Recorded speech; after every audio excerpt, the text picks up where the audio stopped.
A paz de Cristo. Meu nome é Flávio Silva e você está no canal Palavra de Graça. A proposta do nosso devocional de hoje é que nós possamos refletir juntos sobre o Salmo de número 125. Como vocês bem sabem, aqueles que já assistiram os devocionais anteriores, que a gente tem feito uma pequena série sobre o livro de Salmos, eu já mencionei que os salmos que se encontram entre os 120 e os 134, eles são classificados como salmos de romagem. E o que seria salmos de romagem? Seria cânticos de peregrinação.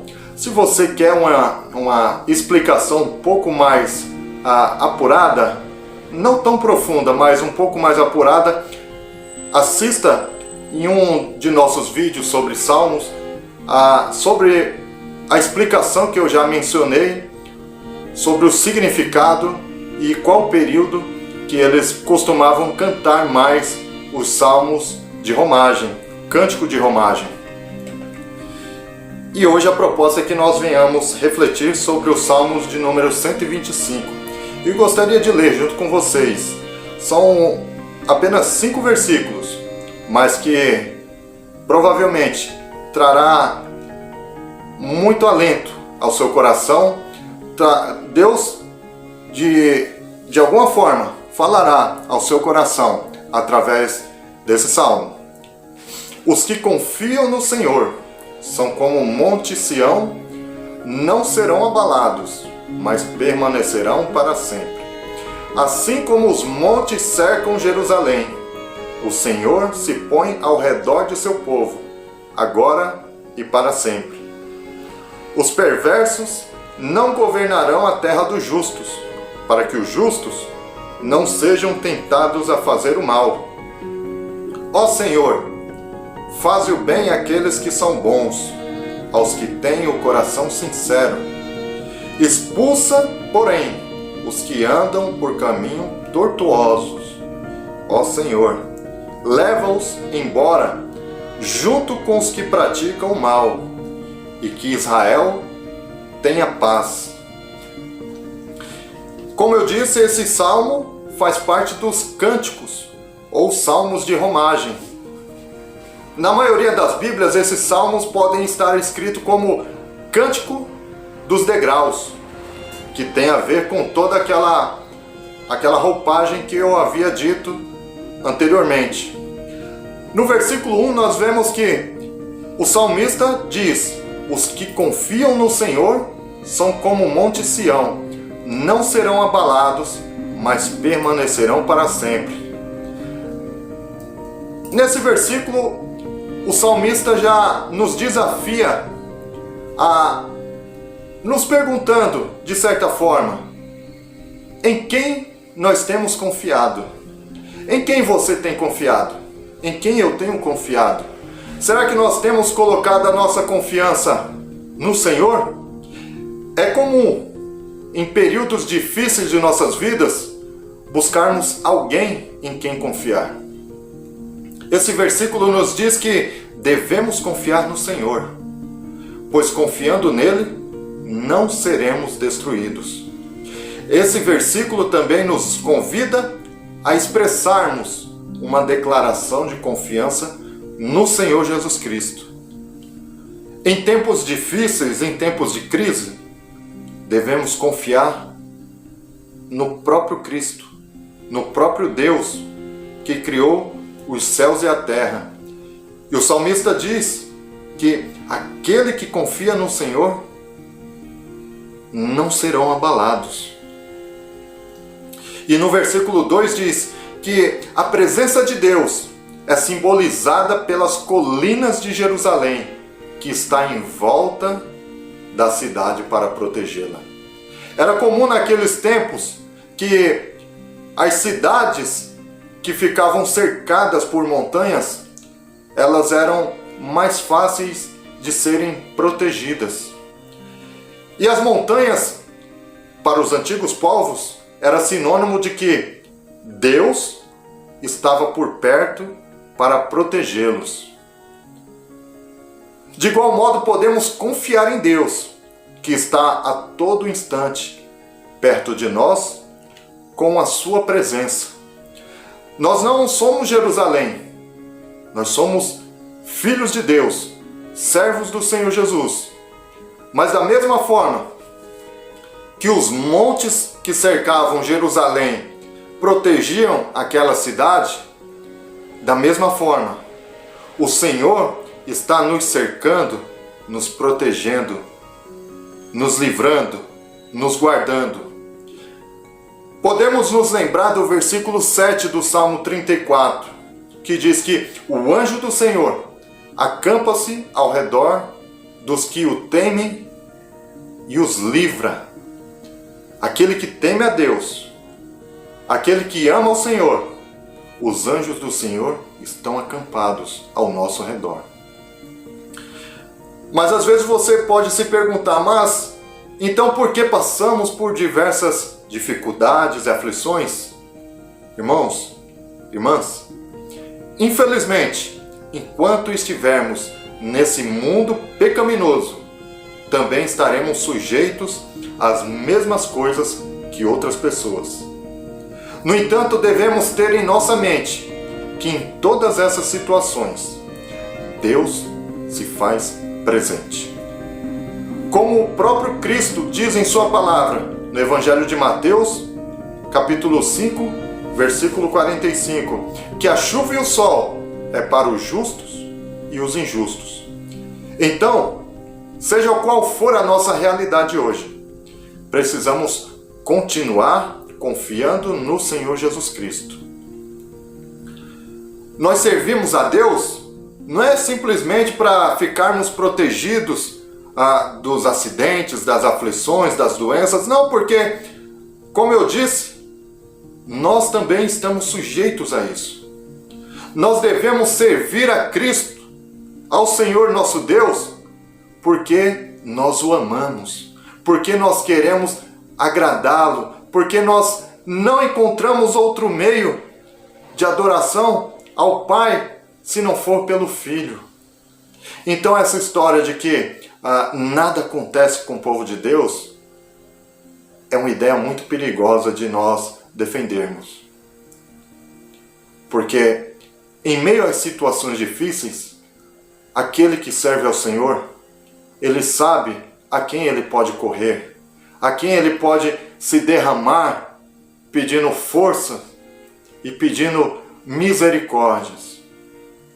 Mas aquele que não conhece o Senhor, não se relaciona com o Senhor nos momentos difíceis, infelizmente, ele não tem a quem recorrer.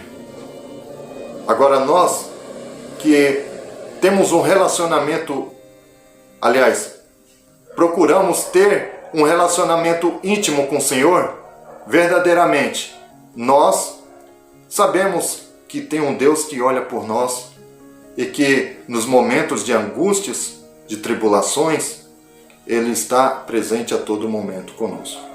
No versículo 3 diz: os perversos não governarão a terra dos justos, para que os justos não sejam tentados a fazer o mal. Ora, se o povo fosse governado por povos estrangeiros, possivelmente haveria um esfriamento da fé de todos eles. Isso até mesmo entre os chamados justos. Hoje, mais do que nunca, podemos comprovar com os nossos próprios olhos pessoas se esfriando na fé. Da mesma forma como nos povos passados, na antiga Israel, na igreja primitiva, nós vemos isso acontecer nos dias de hoje também. Pessoas se esfriando na fé e até apostatando. O perigo do esfriamento e da apostasia é grande demais até mesmo para o cristão suportar. O cristão que vive num contexto onde é cercado por pessoas frias ou apóstatas, ela certamente está em grande perigo de esfriar na fé também e apostatar da fé, abandonar a fé. Deus sabe muito bem disso. Quando lemos em Mateus 24, ali por volta do versículo 12, Nós vemos Jesus dizendo que por crescer e se multiplicar a iniquidade e a maldade nos últimos tempos, o amor de muitos se esfriaria. Então nós vemos que hoje as pessoas têm uma necessidade muito grande de Deus. Porque à medida que nós nos afastamos de Deus, nós começamos a nos esfriar, a perder a identidade de quem nós somos. E aí a gente vê que pessoas, geralmente, que não têm um relacionamento íntimo com Deus, na sua grande maioria, não tem um pingo de senso de amor, de querer ajudar. É óbvio também que dentro das igrejas, isso é algo que precisa ser muito bem desenvolvido também.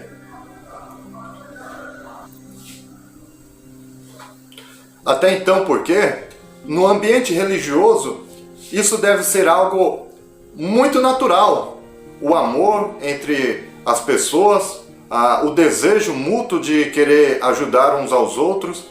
Então, infelizmente, nos últimos tempos, e é os tempos que nós estamos vivendo, muitos têm dormido nesse sentido, nesse detalhe tão importante que é de poder expressar o amor e o cuidado por ser uma testemunha de Cristo. Infelizmente, como eu havia dito, nós estamos num período que isso está aumentando. E o apóstolo Paulo, naquele tempo, no período dele, ele já havia alertado o povo de Corinto, quando ele menciona em uma das suas cartas, a primeira carta de Paulo aos Coríntios, no capítulo 15, ali por volta do versículo 33, ele diz que as más conversações ou as más companhias, ela corrompem ou destroem os bons costumes, os bons hábitos. Podemos ver que, fazendo uma comparação, um paralelo entre o período de Paulo e os dias que nós estamos vivendo hoje, podemos ver que qualquer semelhança não é mera coincidência de forma alguma, porque os tempos estão ficando difíceis. Então, a maneira que os tempos estão ficando cada vez mais difíceis, a facilidade de expressar o amor se torna mais difícil também se nós não tivermos um relacionamento ativo com Deus. E qual seria esse relacionamento ativo? É o mesmo relacionamento que nós vemos nas Escrituras. Nós estarmos próximos de Jesus, orando, lendo as Escrituras Sagradas, inúmeras formas, estando em comunhão com a igreja, com os irmãos, podermos confessar os nossos pecados uns aos outros, podermos orar uns pelos outros. Existem várias formas de nós desenvolvermos um relacionamento com o Senhor. E no versículo 4 diz: ó Senhor, faze o bem daqueles que são bons, aos que têm o coração sincero. Nós vemos aqui no versículo 4 que o salmista faz algumas petições. Primeiro ele diz: faze o bem ao Senhor. Faze o bem para quem? Aos que são bons e têm o coração sincero. O salmista está intercedendo por ele e pelo povo. Isso nós devemos fazer também. Interceder pelo povo, pelas pessoas que estão à nossa volta, pela nossa família, pela nossa igreja, pelos nossos amigos, e orar por nós mesmos também. Pedir para que Deus tire toda a soberba, toda a presunção e que nós possamos permanecer com o operar de Deus, com o coração puro perto do Senhor. Um dos nossos maiores privilégios é poder orar por outras pessoas, pessoas que geralmente sequer imaginam que são alvos de oração. Você já orou por alguém? Você, nos últimos dias, na última semana, você tem orado por alguém, a não ser a sua família, por algum irmão da igreja, alguma irmã da igreja, algum colega ou amigo de trabalho? Se você não tem feito isso, se você não tem praticado esse tipo de oração, a oração intercessória, eu gostaria de encorajá-lo a começar essa oração intercessória. No versículo 5, para nós finalizarmos, diz que expulsa, porém, os que andam por caminho tortuosos ao Senhor. Leva-os embora, junto com os que praticam o mal. Que Israel tenha paz. Em contraste com o versículo anterior, nós vemos o salmista fazer uma espécie de oração imprecatória. Esse tipo de oração era muito comum no Antigo Testamento, quando o povo se dirigia ao Senhor e pedia que Deus fizesse justiça aos inimigos. Era algo comum naquela época. Mas nós vemos que quando Jesus veio, ele muda totalmente esse tipo de visão de oração. Ele diz: olha, orem pelos que vos perseguem. Ajudem, estenda a mão àqueles que vos odeiam. Então, nós vemos que o amor, ele fala mais alto. O amor, ele pode ser expressado de uma forma ainda que difícil, mas se dirigindo ao Senhor. Ao invés de pedir justiça sobre aquela pessoa que você tanto tem dificuldade em lidar, ore para que o Senhor possa transformar o coração daquela pessoa, para que Deus possa salvá-la. E o salmista continua, retomando, dizendo que os impiedosos e maldosos colhessem tudo aquilo que havia provocado e que não ficassem de forma alguma impunes. Isso é o que nós vemos no versículo 5. Todavia ele termina com um simples pedido: haja paz em Israel. Ore pela paz da sua casa e em todos os ambientes que você estiver. Ore para que haja paz na igreja que você congrega, no local onde você trabalha. Não só ore para que isso aconteça, mas coopere, colabore para que isso ocorra. Seja um instrumento de Deus, seja um promotor da paz, seja um promotor, um embaixador dos céus. Promova a paz por onde quer que você estiver. Não promova a guerra, não promova dissensões, desentendimentos. Não, seja um instrumento do Senhor, para que haja paz em Israel, na sua igreja e por onde quer que a planta dos vossos pés estiver. Que Deus abençoe a sua vida. Espero que de alguma forma esse devocional possa ter falado ao seu coração. E se você está me assistindo até o final, aproveite, se você não é inscrito, se inscreva no canal Palavra de Graça, ative o sininho, deixe o seu like e comece a interagir, deixe algum comentário, glória a Deus, amém, para que o YouTube possa entender que esse vídeo é relevante. E se você entende que esse vídeo, essa devocional, foi relevante e abençoadora na sua vida, compartilhe com os seus contatos, compartilhe com seus amigos, com a sua família, e que vocês sejam abençoados no nome de Jesus Cristo. Deus abençoe a todos e a todas no nome de Jesus.